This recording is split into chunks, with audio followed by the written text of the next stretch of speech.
Hello fellas, Frankie Dave back again on YouTube. Okay guys, this is another build of the past that I can present to you fellas right here.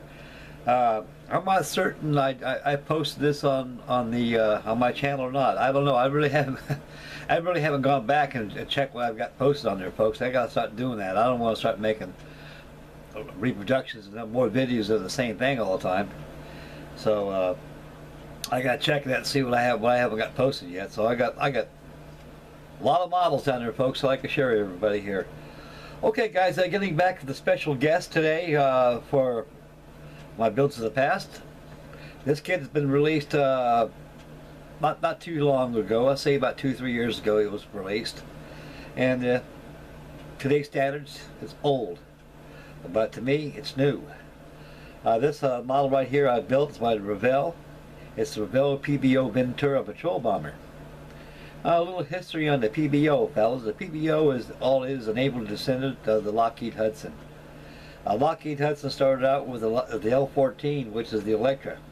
Howard Hughes bought one for his experimental test purposes that he used. That his personal machine that he had, and the rest followed as commercial airliners until the event of the hostilities in Europe started to change, and they considered the Hudson bomber obsolete before its time, which it wasn't. And during the Lend-Lease Act,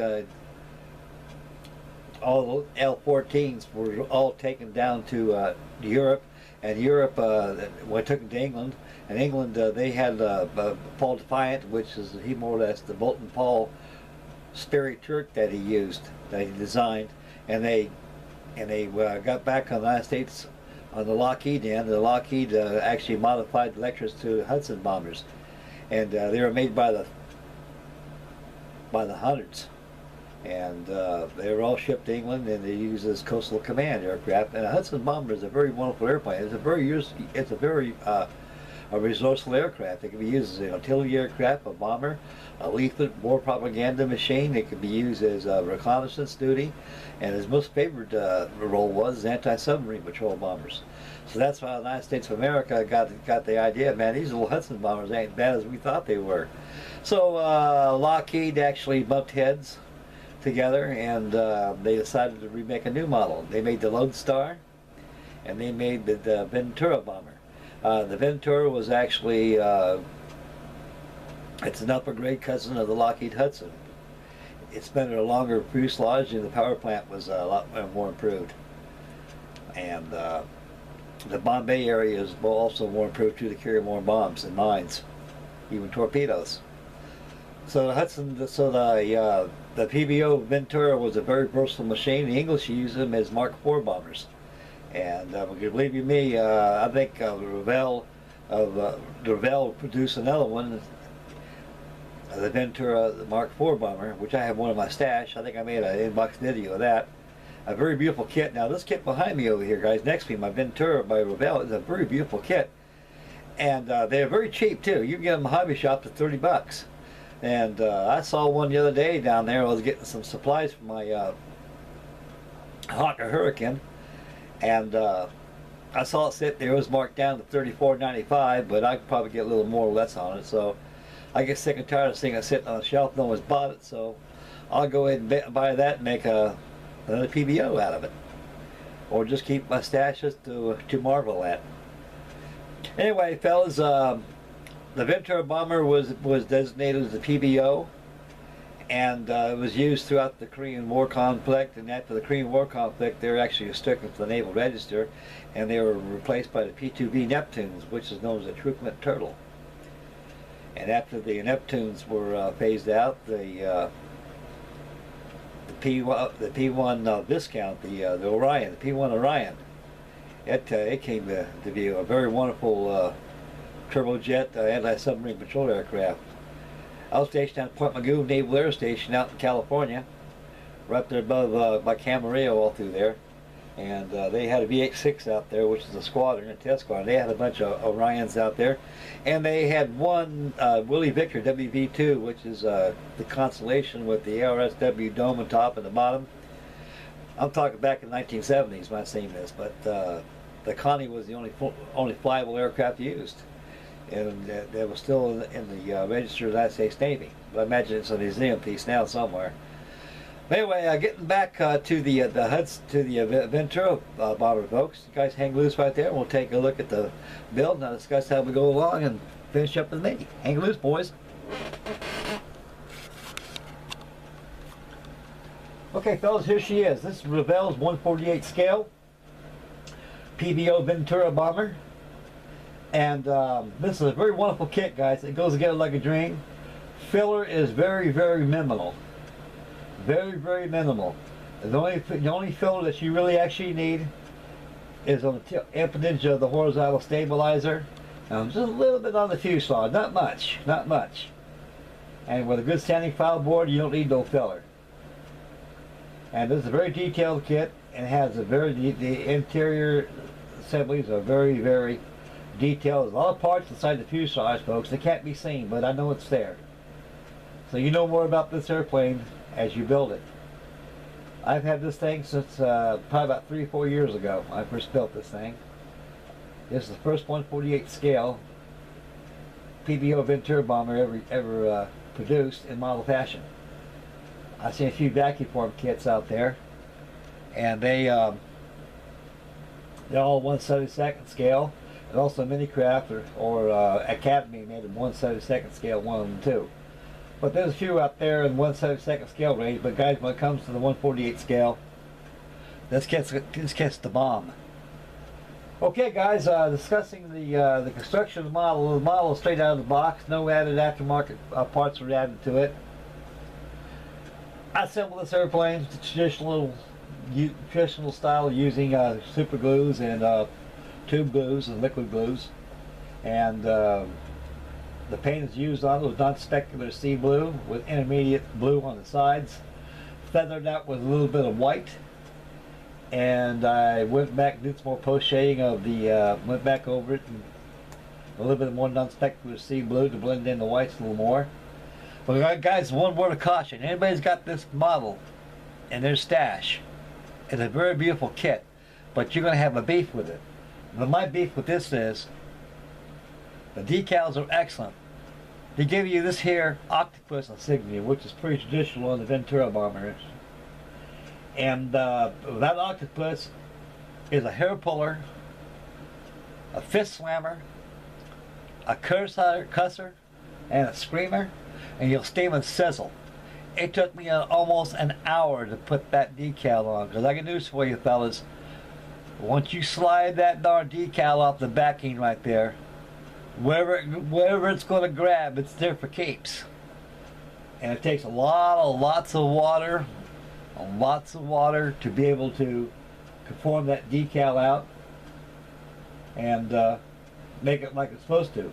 Now I hear that Microscale or some other kind of decal company out there makes a better decal than that, so you may want to inquire on that, fellas, because I heard their decal goes a lot more better than the REVELL kit. Like I say, guys, once the decal's on there, it's beautiful. It sets off the model, and I really enjoy it very much. And it really enhances the model itself. And the undersides is done just as good as the top side is. Has a full Bombay right there, as you can see. Very detailed Bombay. Underside is done off-white.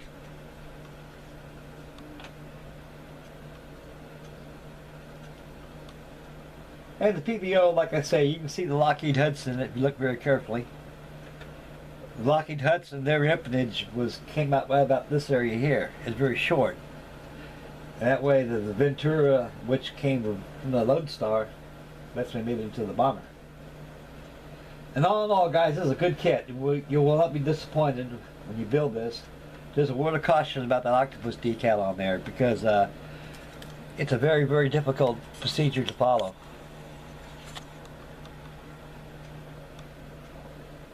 And believe you me, guys, you'll be pulling your hair out by the roots. So the key method and remedy of it is use plenty of water. Don't use no microset, no nothing like that. Just use plain water, and eventually it'll float off. And make sure that it gets coated with lacquer first. You gotta have a gloss finish to make those decals move around on it. If you got a matte finish and apply a decal on it like that, that decal will cause more problems than you can imagine. I've seen a case one time a fellow took a beautiful model like this time, you put a matte color on it, and it said, "Oh, I forgot to put the decal on it like that." He put a decal on it, and it stuck that matte, it wouldn't come off. He tried to scrape it off, the decal fell apart in a million pieces and left part there, so eventually he had to sand everything off and refinish it over again. So a word of caution is make sure that your paint is glossed over with your favorite lacquer finish you want to use. In this case I used Krylon Clear. I think I discussed the paper model deal I did with Alex. There's Krylon Clear right here. You give it a good blast right there.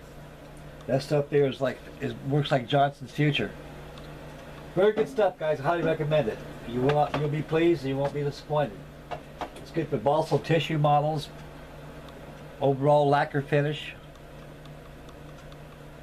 It's a beautiful model, guys. You know, it's very pleasing to build. And like I said, a word of caution is watch out for that decal. I think a lot of the reason why that model kit is sitting down there at the hobby shop is because a lot of people are afraid to build it because of this here decal right here. So you can't let stuff like that scare you. You can't be bashful. Just don't be shy. Just dig in and do it.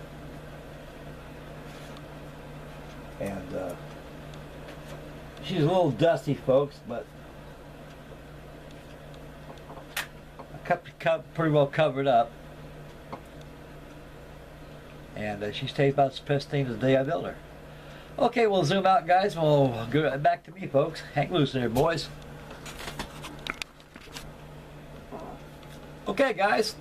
That concludes Builds of the Past, featuring my REVELL 148 scale PBO Ventura bomber. If you guys got one in your stash, keep it. It's a good kit, guys. You will not be disappointed once you build it. Just like I said a while ago, just be careful of that octopus decal. It'll work.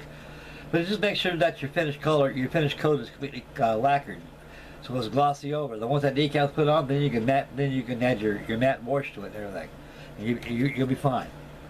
And so it's a good kit, guys. Now they got the REVELL brought out the 148 scale Mark IV Ventura bomber and the British camouflage color schedule. And believe you me, it's a dandy of a kit, guys. And that kit includes maskings, because on the nose section of this here Ventura behind me was all styrene plastic. The color of the plastic was older than, but the nose cone to that on the REVELL Mark IV bomber, it's all clear. That way you can put your maskings on it. When you airbrush the whole plane, pull the maskings off, the person got crisp, beautiful looking windows, just as it was designed to be. Very beautiful touch. Thank you, REVELL. Okay, guys, I have another video tonight, probably sometime. I have another update, build report on Alex's and Chris and Alex's dedication to build part 2 on the Glossy Gladiator 133 scale, a paper card kit.